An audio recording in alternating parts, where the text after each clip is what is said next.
নমস্কাৰ দেই সকলোকে। আজি ৰাতিপুৱা মই চোতাল সাৰি থকা দেখিলে নে ছোৱালীও লাগি গ'ল চোতাল সাৰিবলৈ। তাৰপিছত এয়া চাহ খাই আজি ওলালোঁ বাৰ্থডেলৈ বুলি।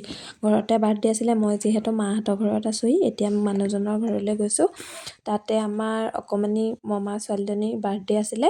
এয়া গৈ পাই দেখিলোঁ জেঠাই বহি আছে। তাৰপিছত ঘৰত অকণমান সময় বহি ভাত পানী খাই কৰি আমি ওলালোঁ বাৰ্থডেলৈ বুলি।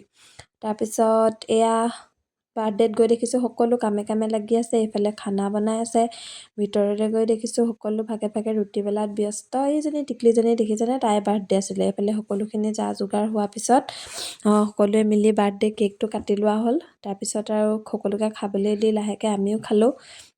খাই কৰি আজৰি হৈ সকলো বহি অকণমান সময় কথা পাতিলোঁ। কথা বতৰা পাতি ময়ো ঘৰলৈ আহিলোঁ।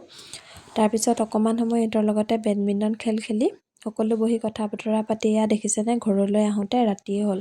তাৰপিছত আকৌ মানুহজনে অকণমান মাংস ল'লে ৰাতি সাজৰ বাবে। ইয়াৰ লগতে কেইটামান লৈ আহিছিলোঁ পকৰি। আজি ৰাতি সাজ এনেকৈ মাংসৰ লগতে খালোঁ।